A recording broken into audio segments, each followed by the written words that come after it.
Off with the Pledge of Allegiance. If everybody would stand. I pledge allegiance to the flag of the United States of America and to the republic for which it stands, one nation, under God, indivisible, with liberty and justice for all. At this moment, I would like to introduce our guest speaker, Rob Simmons, former congressman, although he lives in Connecticut. Sit down, everybody.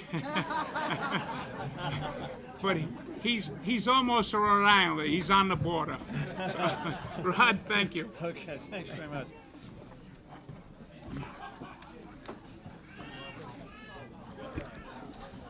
Thank you very much, Mr. Chairman. Is this microphone working? Is it okay? You can hear me? No, it's not. How about that? That's it. Is that working better? You hear me? My name is Rob Simmons. I live in Stonington, Connecticut. I'm the first selectman there, and I'm proud to be a Republican. Proud to be a Republican. But because we have a mixed audience here tonight, I will also say that my mom was a lifelong Democrat. My grandfather was a classmate with Franklin Roosevelt, Harvard College. They served on the Crimson together. My wife was unaffiliated or independent, depending on how you want to say it.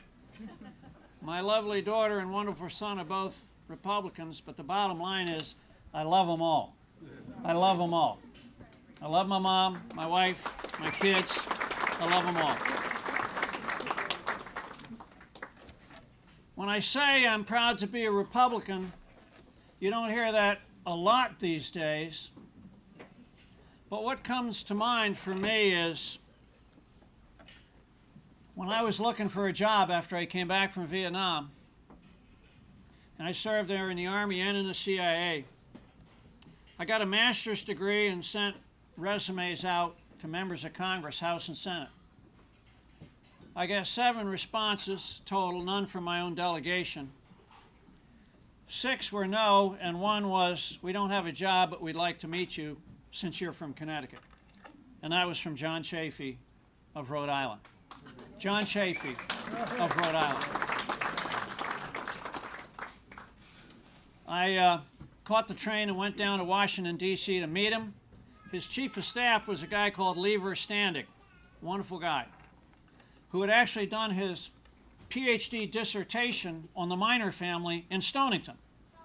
So I spent about an hour talking to Lever Standing about the Minor family, and then I went in to see the senator, and Lee had told me, nice to meet you, but just bear in mind, there are no jobs. The senator just wants to meet you, there are no jobs. I said, that's fine, I'll meet with him. So we went and we talked about Vietnam, we talked about the CIA, we talked about the Navy, we talked about a bunch of things. And after about 15 minutes, the senator said, well, it's really great meeting you. I'm sorry that we don't have a position we can offer you. The only opening is summer intern. And I said, I'll take it. And he said, no, you're married. I mean, you speak 3 languages. You're an Army officer, a combat vet. I mean, this is for college kids. I said, well, I just got my master's degree. He said, but you have a family to support, and it only pays $800 for the summer. I said, I'll do it for free. Long story short, he accepted me. But during the second interview, and Chafee was a lawyer, he's a smart guy. He was a lawyer. During the second interview, he says, it says in your resume here, you work for the CIA. Do you still work for the CIA? I said, no, Senator, absolutely not. And he looked at me kind of like, he's a lawyer, he's a smart guy. He looked at me closely and closer, and then he said, well, if you did work for the CIA and still work for the CIA, would you tell me? And I said, no, Senator, absolutely not. and then I said, I'm just kidding. I said, Senator, that's a good question. And I've done some research on your background. You're a Secretary of the Navy. And when you were Secretary of the Navy, you had a Navy captain who was your chief of staff, and you worked with him for 4 years. That Navy captain is now an admiral. Admiral Stansfield Turner. Give him a call. He'll pull my file, because he was now director of the CIA. He'll pull my file, and he'll tell you that, no, I'm no longer working for the CIA. Now, a few weeks later, when I came down, I went on staff. I asked Lee Verstandig, the chief of staff, I said, did the senator actually call Admiral Turner? Oh, yes, he did. So that's how I got the job. But think about it. Think about being a Vietnam vet and coming home to people that were spitting on the veterans. Think about being a CIA officer, being paid to do difficult and dangerous jobs overseas, approved by the Congress, funded by the Congress through the budget, approved by the President of the United States. And you come back to the Church Pike Committee investigations and you read about dart guns and assassination and all this kind of stuff. And when you had Vietnam on your resume and when you had CIA on your resume, nobody gave you a chance. Well, guess what? John Chafee gave me a chance. And I say, God bless him. God bless him. He was a veteran. Guadalcanal in Korea, got a battlefield commission in Korea. He was a rifleman walking on at Guadalcanal. He was a man of faith. He had 5 Bibles in his office. 5 Bibles in his office. He'd close the door sometimes and he'd read, but he would never talk about his religion. He didn't wear it on his sleeve. He didn't beat his chest about it, but he was a man of faith. He was a fiscal conservative because he felt that your money belongs to you first and foremost. First and foremost. And yet he was socially moderate because he believed in freedom. And he believed that citizens of this great country should be able to make choices for themselves. And I worked for him for 3 years. I began as a summer intern, then I was a legislative assistant, and then he put me as his professional staff member on the Senate Intelligence Committee when the Republicans achieved the majority in the year 2000, 2001, the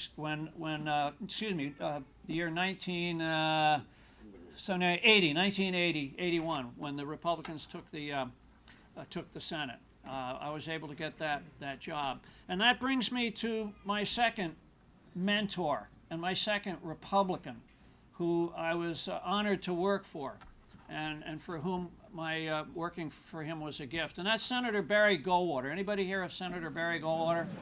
Yeah, Senator Barry Goldwater. Now, I was in college. I went to a Quaker college. We didn't have ROTC. They were very anti-military, anti-war. And my first presidential election was Senator Barry Goldwater running against Lyndon Johnson. Remember him? I don't want American boys fighting the war Asian boys should fight. Are any American boys here tonight that fought the war the Asian boys should fight? Other than me? Anybody? There we go. Thank you for your service, by the way. Thank you for your service. Well, we were told if you vote for Goldwater, you're going to go to Vietnam. So I voted for Goldwater, and I went to Vietnam. That's no question about it. Goldwater was a very interesting man, and I worked for him for 4 years. He hired me as the chief of staff on the Senate Intelligence Committee. I worked for him for 4 years. I was from the East, he was from the West. I had worked for a liberal to moderate senator. He was Mr. Conservative. I was Army, he was Air Force. So we had our differences, but we also had a lot in common. And one thing that he told me that I've never forgotten, he said, you know, the one thing that makes us different from every other country in the world is freedom. Is freedom. And the biggest threat to our freedom is Russia? No. China? No. Terrorism? No. The federal government. He said the federal government is the biggest threat to our freedom.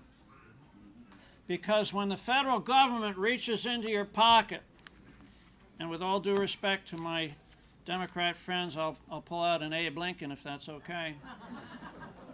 When the government reaches into your pocket and takes your money, takes $5, that's You know, that's a hamburger at McDonald's. It's not quite a cup of coffee at Starbucks, but it's close to it. That's a gallon of gas in Connecticut and 2 gallons in Rhode Island. That's why I buy my gas over here. Oh yeah, without fail. When the money comes out of your pocket, your freedom to use your money disappears. And that's why he was a fiscal conservative. I'll take my money back now. When the government makes decisions in your personal life, like your doctor, or issues like abortion, it takes your personal freedom away. And when the government regulates your industry, it takes your economic freedom away. Goldwater was a freedom fighter. He was a freedom fighter. And I always admired him for that. In my years of working for John Chafee, he said a lot of things, but one thing I remember that applies to why I'm here tonight and why the council is here tonight and why so many of you are here tonight. He said, Rob, if you ever get into politics, take care of the little guy. Take care of the little guy. The big guy's got the lawyers, he's got the money, he's got the special interests, he's got the education, he's got the people around him can take care of him. The big guys can take care of themselves. Take care of the little guy. He doesn't have any of that. And in many respects, for the little guy and the little gal, the government is confusing, it's complicated, it's alphabet soup. Take care of the little guy. John was the most successful Republican politician in Rhode Island, a Democrat state, that I'm aware of, other than Dennis Algier, who's, you know, he's here somewhere tonight.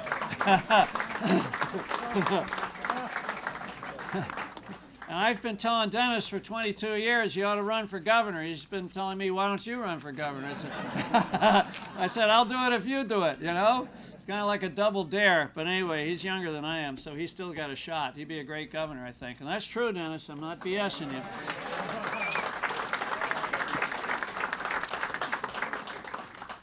Take care of the little guy. Now, I'm just going to say one or two things because I know that if I sit down and I don't say one or two things about the presidential election, I'll get in trouble. And if I say more than one or two things about the presidential election, I'll really get in trouble. So I will just tell you a couple of things that come to mind. Bernie Sanders. How many people here for Bernie Sanders? You don't have to raise your hand. You better not. If everybody closes their eyes, you can raise your hand, okay? How many people here like Bernie Sanders?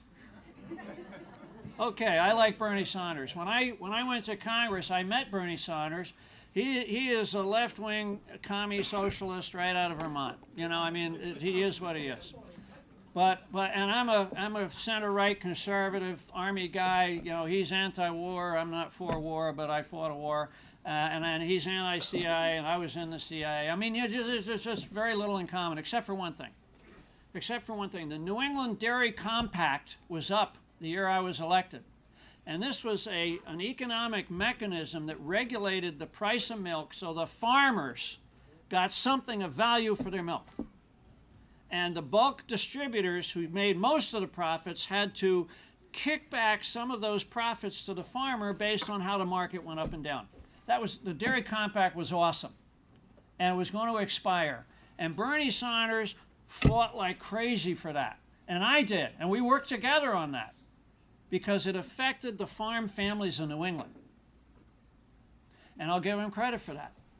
None of the other issues on which we disagreed mattered. We're going to work together on that. And he was a passionate advocate for the Dairy Compact. We lost. We did lose. And now the farmers get subsidies, and the subsidies are like welfare, and it doesn't work very well. The compact worked very well. But I'll give Bernie Sanders credit for that. I'll give Bernie Sanders credit for energizing a whole new section of the electorate, the millennials, and speaking to them. Now, of course, you know, I don't agree with what he's telling them, but you know what? He was passionate, and I thought that was wonderful. I thought that was great. I also worked with Hillary Clinton. Now I'm going to talk about Donald Trump. I never met him. Now I'm going to draw some conclusions. Barry Goldwater led the conservative revolution against the Rockefeller Republicans back in the 60s. And he got beat, and he got beat bad. But a certain individual who was involved in that campaign took his issues to heart, the issues of freedom, the issues of big government, a government that invades our lives and takes our freedom away. And that individual went on to be successful politically. Who was that? Ronald Reagan, Governor of California, President of the United States. So he unleashed, Barry Goldwater unleashed forces that were revolutionary in nature and changed the country. Okay? My argument is that Donald Trump is doing the same thing. But like Mao Zedong said many years ago, you have to break some eggs to make an omelet. A revolutionary has to destroy what exists before something else can emerge.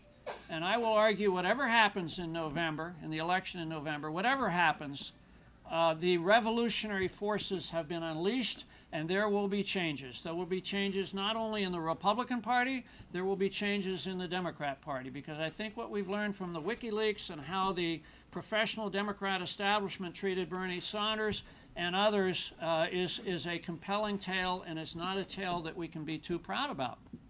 And so I think change has to come, and change will come, not from the top, not from Washington, D.C., it won't come from there. Where will it come from? Who said here? Who said here? Thank you. The change is going to come from us. The change is going to come from us. Just the way at a local level, progress comes from us. I replaced a selectman in Stonington who had lost his way. I ran with an unaffiliated and I ran with a Democrat. We cross-endorsed 2 Democrats, we endorsed 2 Republicans and an unaffiliated. We broke the mold on how to do it, and we had the biggest victory in 25 or 30 years. Then we did something crazy. When it came to the Stillman Avenue Bridge, I went to the town council last night, and I said, I'm gonna make the president fix the bridge, and he's gonna pay for it. I got that from Donald. Actually, I didn't say that. I said, Mr. President, this bridge is a problem, and it serves both communities, both towns and both states, and we need it. We need it for people, we need it for public safety, fire, ambulance, police, we need it for commerce, the big trucks.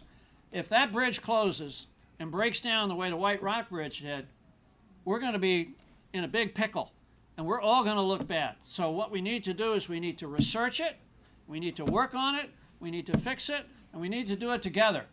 It doesn't matter what the party is, it doesn't matter what the town is, it doesn't matter what the state is. What matters is we got a problem we got to fix. And it's that attitude that I learned from John Chafee. And it's that attitude that I learned from Barry Goldwater. It's that attitude that has disappeared from the Congress in America today. It's that attitude that has disappeared in Hartford, where we have a one-party government. And we, the people, we, the folks that live here, we, the people that pay the bills, we got to bring it back. We got to bring it back. And we can do it here at a grassroots level. We will do it here at a grassroots level. We need to do it at a state level in both of our states. And we need to do it at a national level. And that's why I say I'm proud to be a Republican, because I'm a John Chafee Republican. Thank you. God bless you, and God bless America.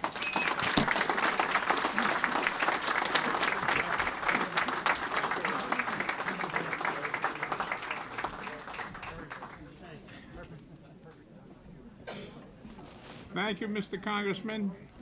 Now I'm going to turn this over to Caswell Cooke, who better be good or we'll shoot him. Thanks, Bob. It's good to be working again, definitely. How about it for the Congressman and First Selectman? Thank you for... We want to welcome you to the Westerly Republican Honors Dinner. It's a great event. We did it once before. We have some past honorees here. And I also wanted to make sure to recognize some of the elected officials and past elected officials that are in the room right now, and some people running for office. But I want to start with our Town Council President, Jamie Silvestri. Who's a Democrat? He's a Democrat. We're bipartisan. Listen, if it was only Republicans here tonight, we couldn't fill the room. So, I mean, it's just, we're in Westerly. Councilor Jean Gagné. Where's Jean? Councilor Phil Overton. School Committee Woman Marianne Nardone. Senator Algier. And we have some candidates in the room. Christine Misto for School Committee. Mike Geary, District 38. Mike, where are you? And I want to recognize some people that were a part of Westerly's past, kind of like me. So I'm with you now. Glenn Miller's here, former manager. Also want to recognize Bill Moscaritlo, former town councilor. And I think I saw my former town councilor friend David Gingerello over here in the corner. David.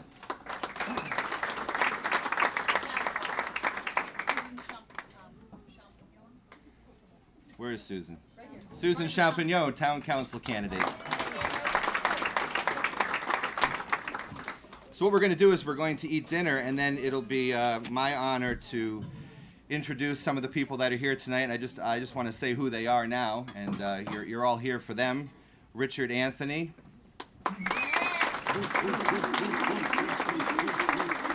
Scott Bavasso. Chris Duhamel. Jane Holdridge.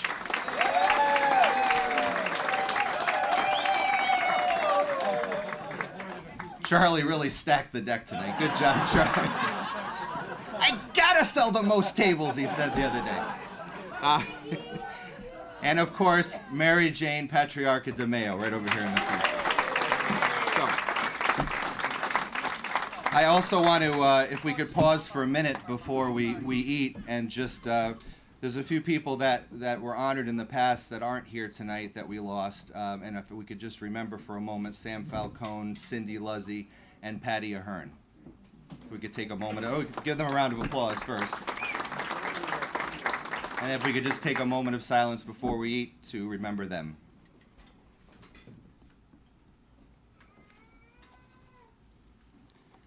Thank you, everybody. Enjoy your food, and we'll do this procedure afterward.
So we'll start in about 2 minutes.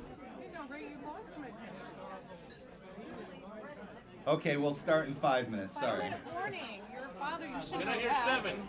Can I get a 10? Anyone?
One person I neglected was to remember Billy Gingerella this year as well.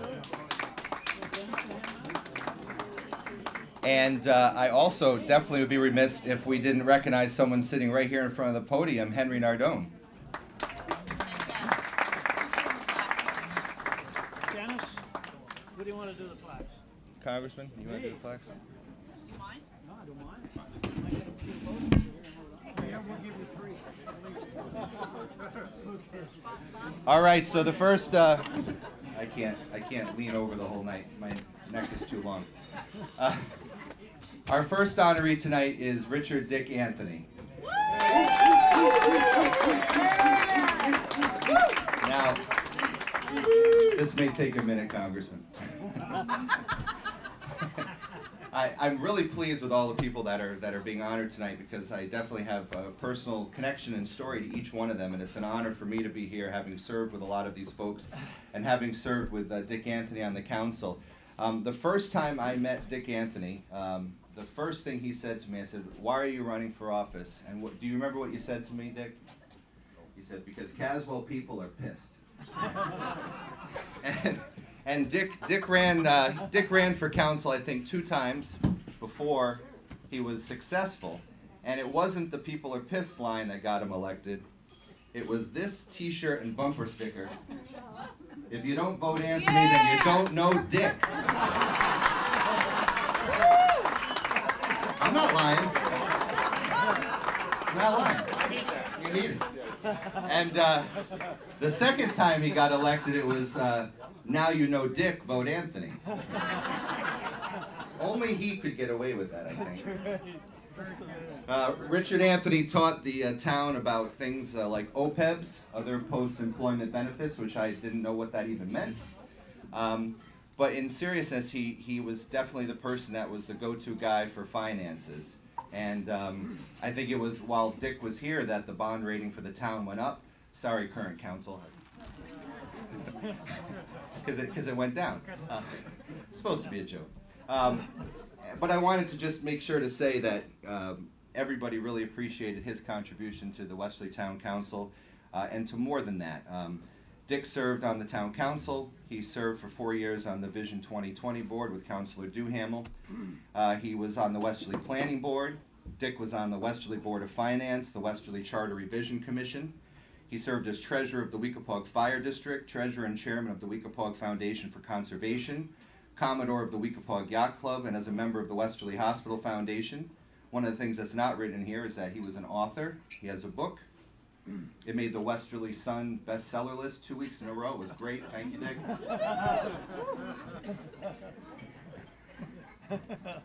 Little joke. Prior to his successful 35-year career in investments, Dick enlisted in the Naval Reserve in 1967 and attended Officer Candidate School in Newport. He was commissioned as an ensign and assigned to the USS Bache, based in Norfolk, Virginia. Dick was aboard the Bache when she sank in a storm off Rhodes, Greece in 1968. He received high praise and commendation for his efforts in helping the crew abandon ship with no loss of life. He then served as first lieutenant in Charlestown, South Carolina, and was subsequently assigned to the command of a swift boat in Vietnam in 1968. Whoop.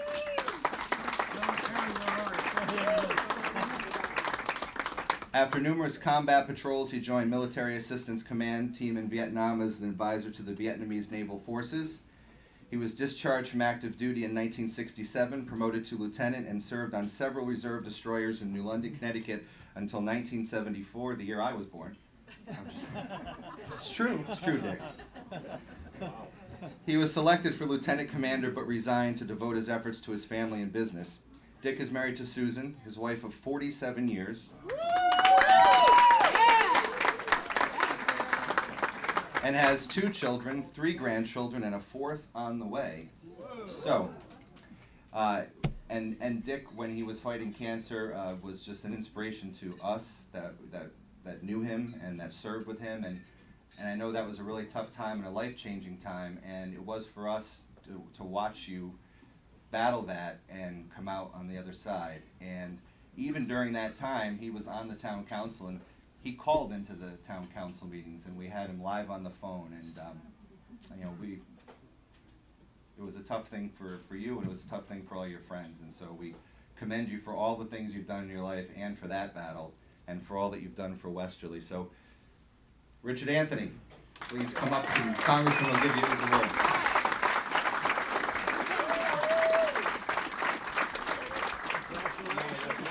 Face the camera. Oh, God.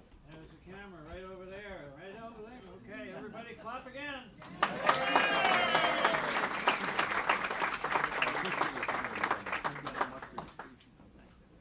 Hold on 1 second. Oh. Gotta do it again. We know how to do this. Got it. Okay, you can take it. Oh, thank you. You want me to say something? I Yes, do. we do. Speech. After you give me a hug. All right. Well, folks, before I ran for office, I didn't know what to do with a microphone. And I think running in Westerly taught a lesson. I tell all my friends and their children to take a course in public speaking, whether they're in high school or college. I think it's, if we can communicate, we can get along. This meeting here is a manifestation of how people can get along. I see Mary Jane getting recognized. She's part of the Westerly community. I gave about 15 years of my life to the town of Westerly. I'm not a native, but my bones were laid here, and I've been here for 70 years, and there's not just a greater town to serve. We have to draw you all out. You have to serve this town. It's a jewel, and if we go forward, we can always keep it a success. I'm proud of what I did. I'm happy to be here. I'll be here every summer of my life. I have seen the wisdom and moved on, so to speak. But look at this crowd here tonight. Look how many people from different calls of life, different parties, different ages, different interests. Westerly is a very unique place, and it deserves all the efforts that all of you and all your children can give it. Thank you very much for the honor. I hope both some. Thank you.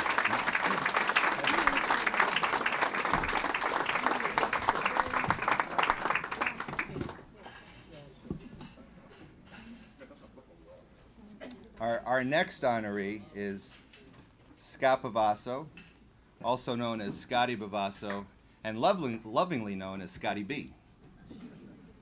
And way back in the day, he was DJ Scotty B before he went into public service. Scott served for 2 terms on the Westerly School Committee, and he's dedicated many years of service to youth basketball in our community as a coach and director of Westerly's Youth Basketball League and a coach of the St. Michael's School basketball team. In 2010, Scott was formally recognized by the Westerly Recreation Board to his dedication to youth basketball. He also served as a youth religious instructor and in more recent years volunteered as both a dancer and a judge in the annual Dancing with the Stars event to benefit Bradford Elementary School. I think he did that twice, or is it 3 times that you did 5 times.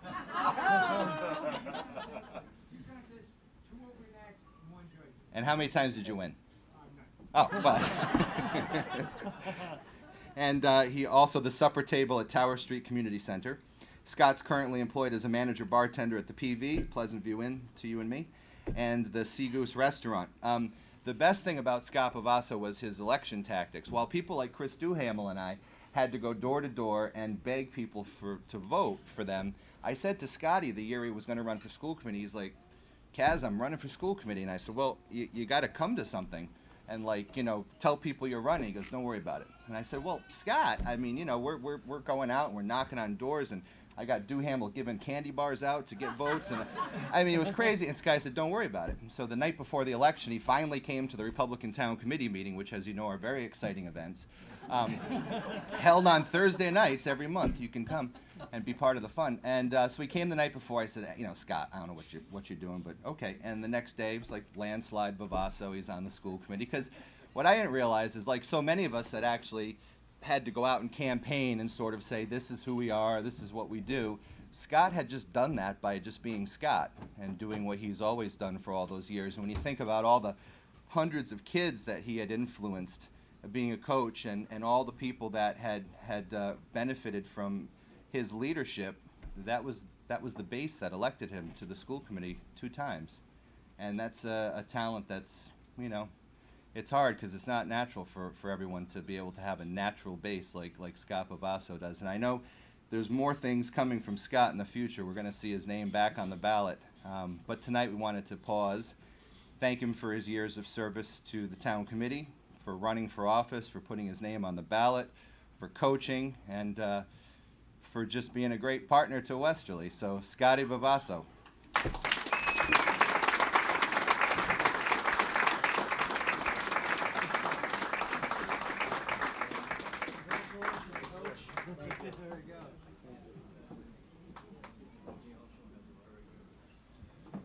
Speech. Thank you.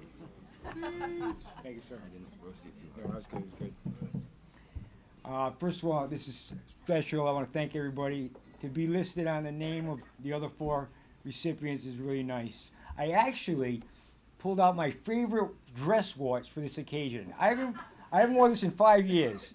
So, with that said, don't ask me what time it is because the battery's dead, and I won't be able to tell you. Yeah, it looks good. But as an optimist, even a broken watch is right twice a day. I have a quick Dick Anthony story, and I don't know if he remembers this, but in 2004 when I first got elected, of course it's November and it's budget season. I received a budget from the Wesley School, looked like this. It could have been in Japanese for all I knew because I didn't understand really a word of it. Richard graciously sat down with me in Dunkin' Donuts to explain it to me. Now, to show of hands, how many people seen the movie Jerry Maguire? Okay, so you understand where I'm going with this. We sat down at Dunkin' Donuts, and he's talking to me as if he's having a conversation with Stephen Hawkins. So within 5 minutes into the conversation, I was thinking to myself, Richard, you lost me at hello. So he tamed it down, he got me through it, and it was a huge help. Thank you very much for that. It made a big difference. But with that said, I'm going to save the long speech for Chris. I'm just going to say thank you. I am gracious. I get involved. I started to think, well, when I was telling Caswell I got this, it wasn't because I was being cocky or conceited. being in the public eye, naturally you're campaigning your life. You don't realize it till you're actually in the political arena. And all those years of dealing with parents, with the church, with the basketball, with fundraisers, it's a natural campaign. So I was nervous. I mean, at the night before the election, I said, that Caswell's going to be right. That son of a, I'm going to lose.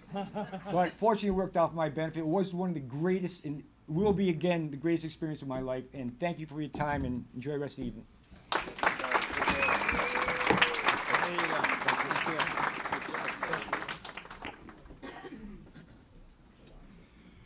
All right, so the next person that we're going to honor is it's a treat for me to give this award to Chris Duhamel. Let's hear it for Chris.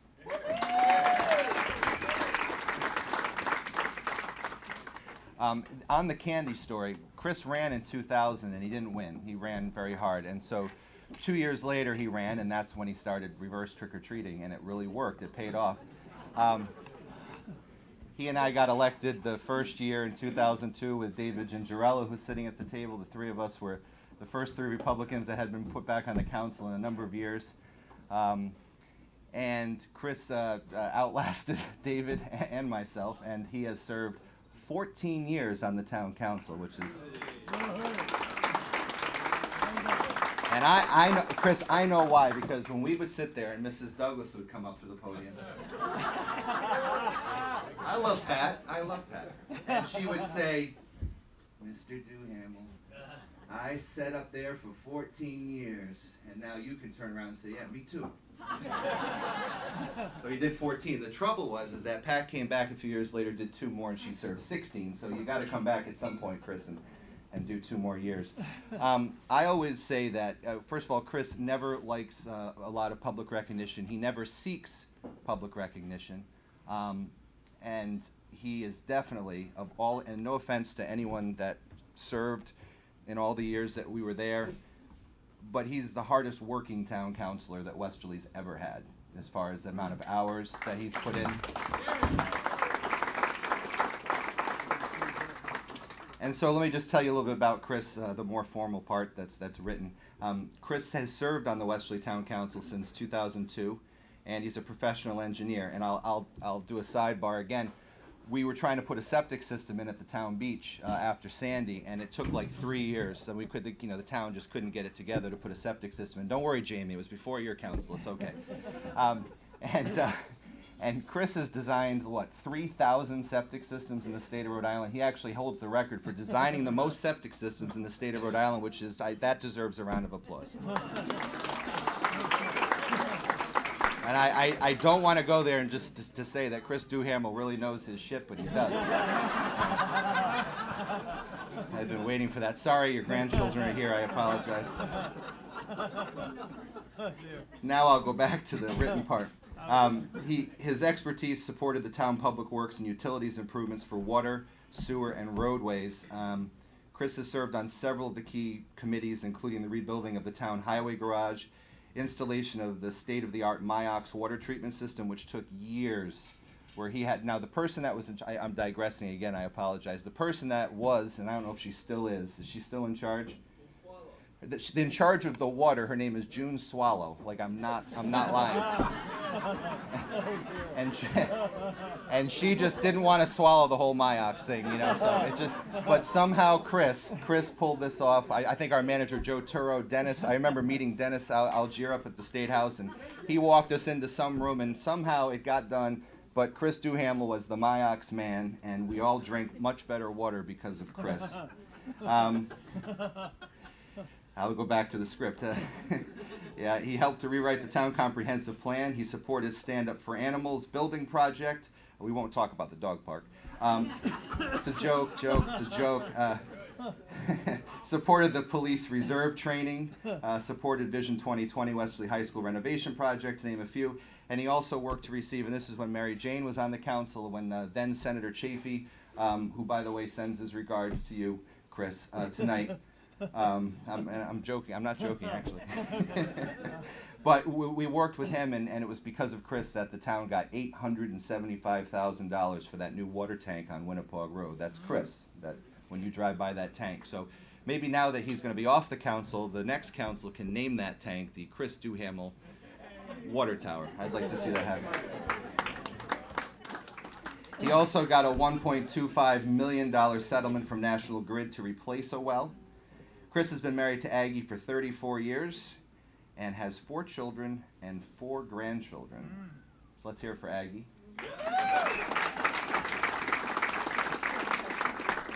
She's had to put up with a lot of this for 14 years. And I want to bring my friend, Chris Duhamel, up here, Councilor Chris Duhamel, to get this award.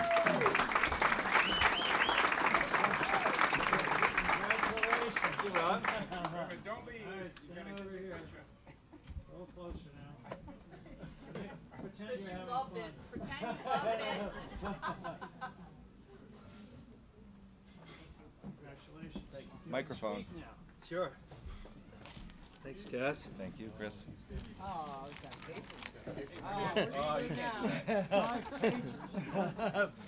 I have no memory. That's Caswell can speak to that. The reason I got started in all this is because of one person, Dave Gingerella. He called. I was coaching football, basketball. I needed a mentor that would really get me involved with public service, and Aggie was okay with it. Dave said, if you want to be on the planning board, I got the votes. I got the Republican votes. So that's how I got on, and it was a great thing. That was 13 years before I got on the council, and it was a lot of work that we did on the planning board for 13 years. We got a Super Walmart approved. We got a Home Depot approved. You think about all the opposition to those Super Walmart, the Home Depot, what that meant to the community at the time. But everyone goes there. You go on Saturdays. Everybody is at those facilities right now. It's such a great thing for our town and our tax base. But 14 years on the council, that was really hard to do. But it was so much fun. I had Dave Gingerella again, who ran with us the first time, and Caswell that ran the first time. I'm not going to miss it one bit. I'll tell you that. Sunday afternoon, what are people doing? They're relaxing. They're with their families. They're watching football, and then you get a knock on the door. Hi, I'd like you to vote for me, Chris Duhamel, Caswell, Cooke. And this one particular place, the North End, that the guy opens the door and he goes, "I don't vote. I hate you people. I'm watching the Giants, and this is my little dog. He's going to bite you." And he did. This dog, he wasn't as big as a rabbit, but he ran after, and all of a sudden I felt my ankle, and I see Caswell, he's running the other way. Look at the size of Caswell. He's afraid of this little rabbit. You're embellishing the story.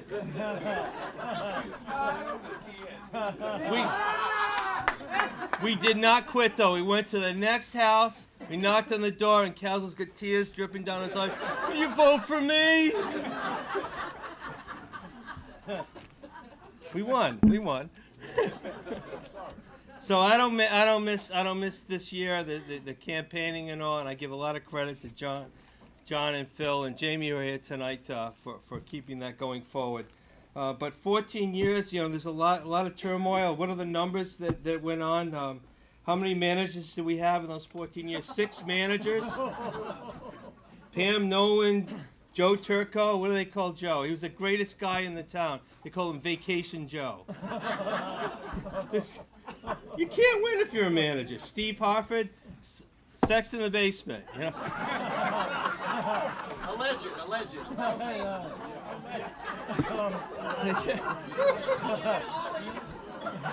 Poor Steve. Why would anyone want to be a manager? Michelle said, "Screw this, I'm gone." Poor Amy walked into it Amy Gravasi for six months or 3 months, whatever. She did a great job, and now we have Derek Kennedy, a professional manager, who's really doing yeoman's work. He's working well with the council. God bless him. Is he going to last? No. Of course not. There's no press here, Chris. Do him for manager. Yeah, that's for sure. What else do we do? You know, we work bipartisan. We got 11 million bonds. You know, 5.5 and 6 million, and then another 6.5 million bonds. That's for road improvements, school bonds. In the last 14 years, we built a middle school, renovated a high school, improved the science wing of the high school. Going forward, the $38.5 million bond, I think, you know, we all should look hard at that. Dick Smith, thank God that he's still active with town government. He can bring a sense of reality to what we're looking at. His support of the school bond going forward this November 8th, I think is huge. I think we should all listen to Dick. Dick, what's your cell number? I want to make sure people know that. 555. Taxes in Westerly, you know, we're still one of the lowest towns in the state. You know, we don't compare to Block Island, Narragansett, Charlestown, where they don't support their school systems like Westerly does. But we're the lowest in the state, and we have, you know, great communities that support us with like Watch Hill, Avondale, that make us that. You know, what did we build in the last 14 years? The Shelter Harbor Country Club. Dick Anthony was a great proponent of that. Saw an advantage to bringing that to Westerly, and I thank you for that. The tax dollars that you brought here, the Weekapaug Inn, the Ocean House. I mean, who are we kidding, right? It's all Chuck Royce that did it. I'm going to say it's the council that did that. It's not the statue that we should be building of Chuck Royce.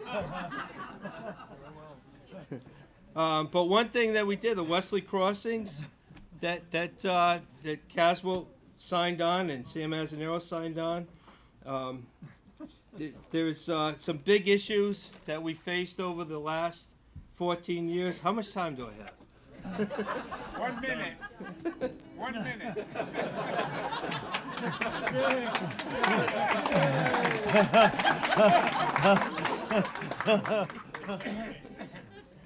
All right, I'll go quick. Caswell mentioned all the water systems that we improved, the Watch Hill Yacht Club sewer, the Squamicut sewer. That was a real success.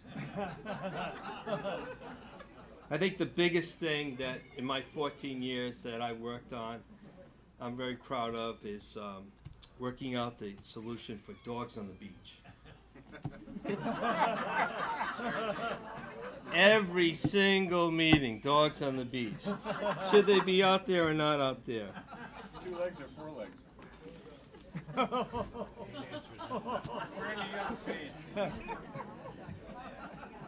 There's other things that we confronted. 2010 flood, the Superstorm Sandy.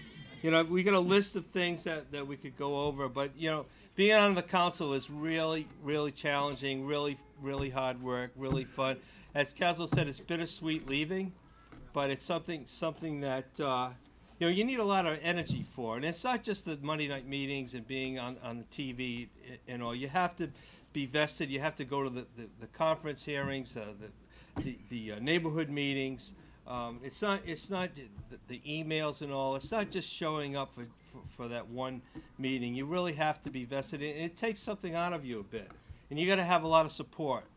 And the support comes from only your counselors working together. And I don't think we had a majority once as Republicans, but we all, the councils that we had, all supported each other in the things that they felt were important. But it's also your family that's behind you. It's the town committee. You know, this meeting tonight, this town committee that has input to you and wants to help you on it. It's the legislature's support. Sam Azzanero,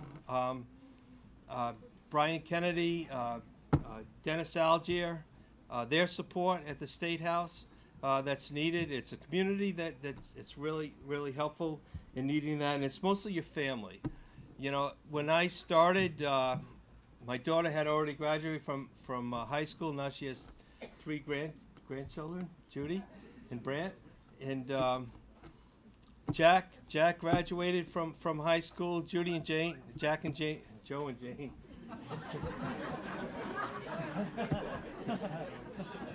Came right after that, and now their granddaughter, Peyton. So it gets old after a while. 14 years is a long time, but it's all been challenging, all been enjoyable. But you know, this is a great honor that you guys have, the town committee has bestowed on me. I thank everyone for coming for this and finishing off on this. But this won't be the last Duhamel that you see on the town council. There's one Duhamel in the wings. I'm going to announce her tonight. It's going to be Angie Galuccio Azanero Duhamel, who's going to be the next town councilor.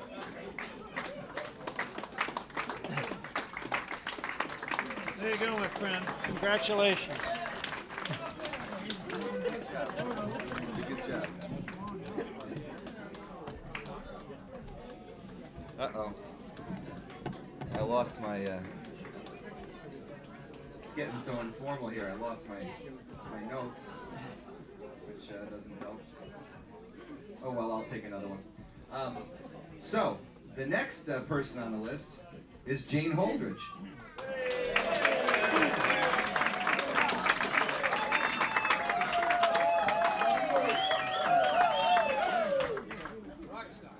She is. And the personal nice anecdote, our families go way back. In 1972, which was, it was 2 years before I was born. But I remember this story. My mother parked her car on the top of Sunset Avenue.